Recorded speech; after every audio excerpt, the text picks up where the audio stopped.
No vídeo de hoje, nós vamos entender o que é a rede de proteção a crianças e adolescentes. E claro, vamos conversar com quem sabe do assunto. Esse é um vídeo de entrevista com o Dr. Jean von Hohendorf.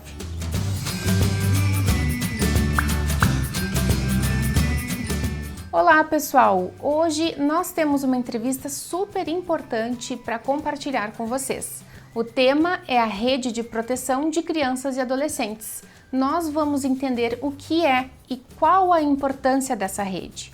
E para falar com a gente, nós chamamos o nosso amigo e professor universitário Jean von Hohendorf. O Jean é psicólogo, mestre e doutor em psicologia, tem pós-doutorado também nessa área e é coordenador de um grupo de pesquisa chamado Via Redes, que estuda vários temas relacionados à proteção de crianças e adolescentes. Quando uma criança é vítima de violência, ela deve passar por diferentes serviços e atendimentos. Às vezes as famílias não compreendem os objetivos de cada um desses serviços e às vezes nem mesmo alguns profissionais têm clareza sobre o caminho a ser percorrido quando uma suspeita ou revelação de violência acontece. Então, nós vamos fazer algumas perguntas para o Jean para ele nos ajudar a entender como funciona isso tudo. Jean, o que é a rede de proteção a crianças e adolescentes? Que serviços e profissionais fazem parte dessa rede? De forma muito simplificada, a rede de proteção a crianças e adolescentes nada mais é que um conjunto de serviços que deve trabalhar de forma articulada para garantir os direitos de crianças e adolescentes. O que isso quer dizer? Nós temos no nosso país uma lei federal, o Estatuto da Criança e do Adolescente, que indica quais são os direitos dessas pessoas em desenvolvimento, em estágio de desenvolvimento peculiar.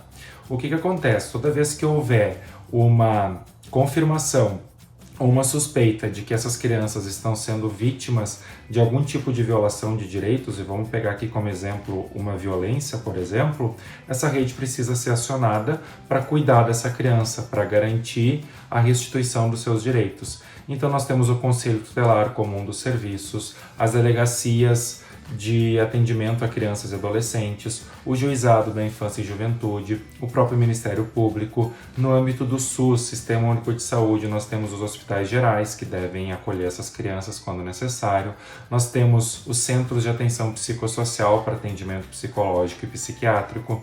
No âmbito do Sistema Único de Assistência Social, nós temos o CREAS, Centro de Referência Especializado em Assistência Social, que vai prestar atendimento quando essas crianças, têm e adolescentes têm seus direitos violados. Temos os acolhimentos institucionais, quando a criança necessita sair do âmbito familiar, porque lá está acontecendo uma situação de violação de direitos. São alguns dos serviços, nós podemos ter uma visão mais ampliada, a escola entra como um desses serviços, geralmente é na escola que surgem as suspeitas ou confirmações de violência. Então a ideia é que todos esses serviços, eles trabalhem de forma articulada para oferecer para a criança, obviamente cada um dentro do seu objetivo, cada serviço, intervenções articuladas para garantir a sua proteção e restituição do seu bem-estar diante do que aconteceu com elas. De uma maneira geral, você poderia nos falar brevemente sobre o papel dos diferentes segmentos da rede? Cada serviço da rede vai ter uma função específica e que essa função vai ser complementar a de outros serviços, por isso que nós falamos que a rede ela tem que trabalhar de forma articulada. Então nós temos o Conselho Tutelar, cujo grande objetivo é garantir os direitos de crianças e adolescentes. Então eu costumo dizer que são os guardiões desses direitos. Eles são responsáveis por receber notificações de suspeita ou confirmação de casos de violação de direitos contra crianças e adolescentes e dar os encaminhamentos necessários. Geralmente esses encaminhamentos são para a delegacia, onde então esse caso vai ser investigado. Antes disso não há investigação, antes disso que há uma notificação para garantir a proteção dessa criança e adolescente. Na delegacia, então, como eu falei, vai ser aberto então um inquérito investigativo que depois vai ser remetido para o Ministério Público, que vai analisar isso e talvez oferecer uma queixa contra o provável agressor ou agressora, e depois isso pode ser então julgado no Juizado da Infância e Adolescência, por exemplo. Nós temos também os serviços de atendimento dentro dessa rede, Então temos o hospital geral, quando essa criança precisa, por exemplo, numa situação de violência sexual, de profilaxia contra DSTs, por exemplo, ou então necessita de algum outro tipo de atendimento, no caso de uma violência física. Também no âmbito do SUS nós temos o Centro de Atenção Psicossocial, que vai oferecer atendimento psicológico e psiquiátrico. Nós temos os serviços no âmbito do SUAS, Sistema Único de Assistência Social, como o CRAS, que vai oferecer então atendimentos buscando prevenir situações de violação de direitos. Então é um serviço cujo objetivo é de prevenção, mas quando há uma violação de direitos, nós temos o CREAS, Centro de Referência Especializado de Assistência Social, que vai trabalhar então com atendimentos psicossociais com a vítima, sobrevivente de uma violência ou de qualquer tipo de violação de direitos, mas também com a sua família, com o objetivo então de fortalecer vínculos e de restituir o bem-estar dessa criança que passou por uma situação de violação de direitos. Quando a criança não pode permanecer com a família, porque talvez a situação de violação aconteça justamente no âmbito familiar, ela vai para um acolhimento institucional. Esse acolhimento ele passa então a ter totais cuidados sobre essa criança, 24 horas, ela passa a morar lá. E aí dentro desses acolhimentos a gente tem, equipes específicas de profissionais, psicólogos, assistentes sociais, pedagogos para dar conta desse atendimento mais intensivo para essa criança. Nós também temos aí na rede a escola, muitas vezes é na escola que a criança vai revelar o que aconteceu, como eu havia falado, então os professores também têm que estar preparados para isso. Então cada um dos serviços vai ter o seu papel, mas vocês já devem perceber que esses papéis eles são complementares, Eu não posso encarar uma situação complexa como a de violação de direitos de crianças e adolescentes só com um serviço, só com um conselho, por exemplo, só com o CAPS ou só com o CREAS. Eu preciso desses serviços trabalhando de forma articulada para garantir um atendimento global dessa criança.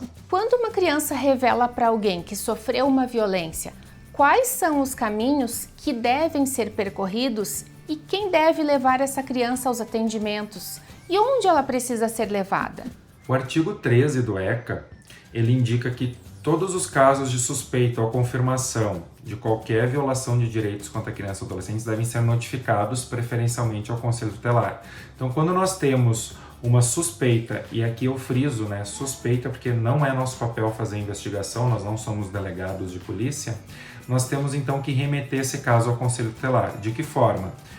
Se a gente tem uma vinculação com o Conselho, se nós somos um profissional da rede, talvez ligando para o Conselho Tutelar, mas eu sempre indico fazer isso por escrito, para ter a formalização. Talvez a gente vá com essa criança até lá, se ela nos revela, ou a gente inclui um familiar, a gente questiona a criança, quem poderia ir contigo até o Conselho para fazer essa notificação. Se não houver ninguém, é nosso papel profissional, ético e legal, porque isso está previsto no ECA, fazer essa notificação ao Conselho.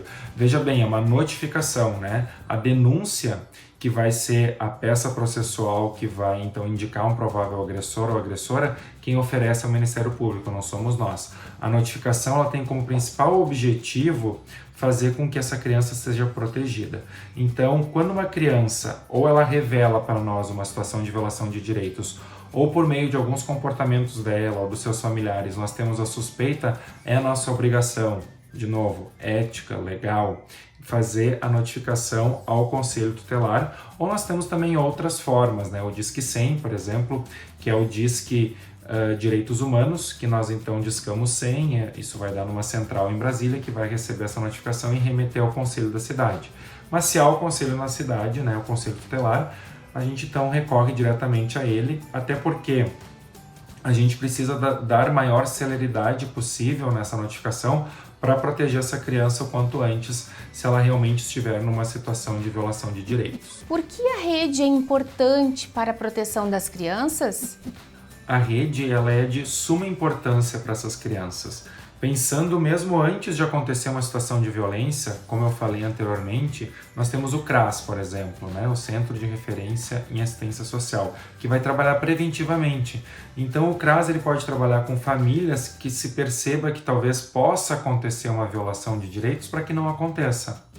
Mas quando acontece essa violação, o que a gente tem que fazer?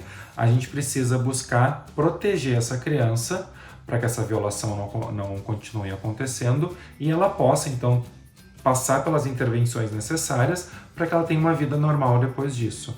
Então, sem uma rede articulada, e talvez a pandemia agora esteja mostrando isso, porque é mais difícil articular a rede sem atendimentos presenciais e tudo mais, muitas crianças podem estar sendo vítimas de violência e não ter onde recorrer.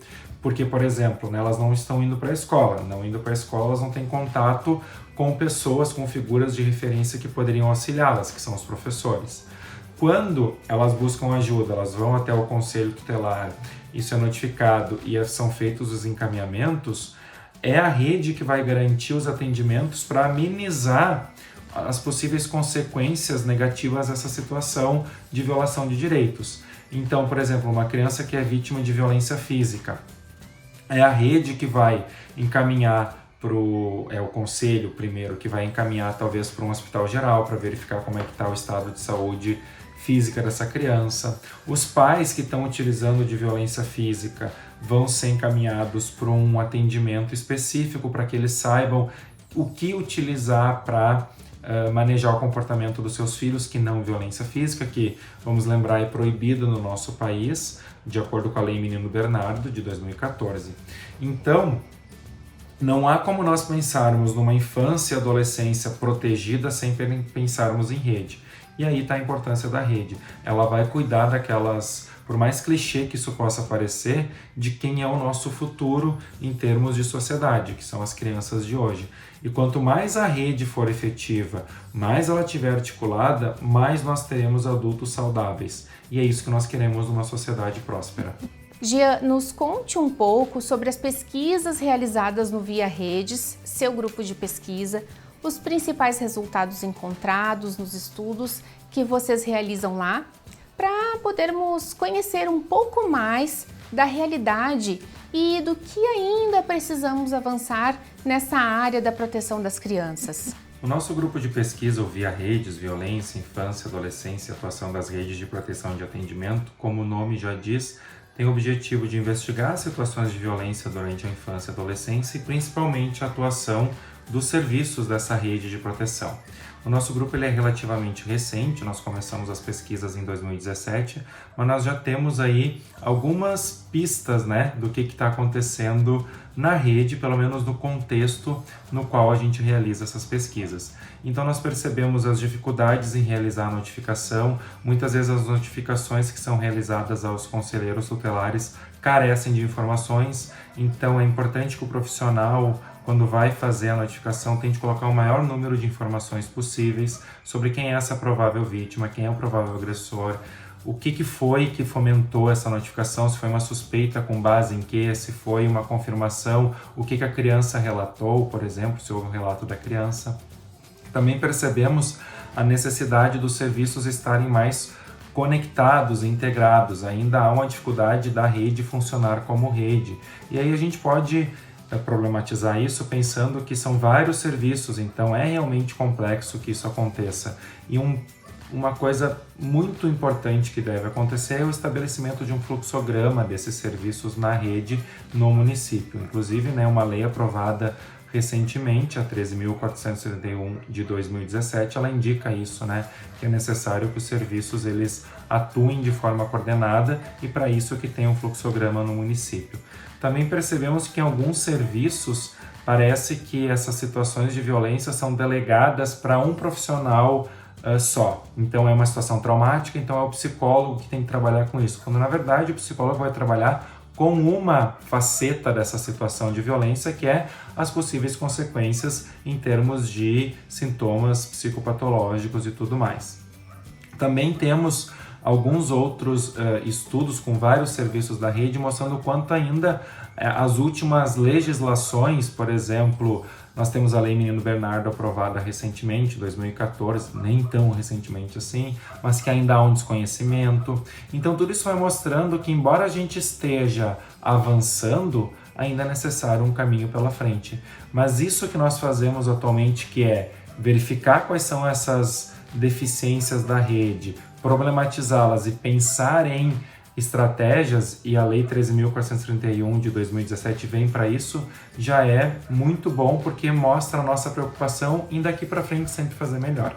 Esperamos que vocês tenham gostado desse vídeo de entrevista. Nós agradecemos muito o Jean, parabenizamos pelo trabalho no grupo de pesquisa, porque sabemos que a pesquisa é uma tarefa árdua.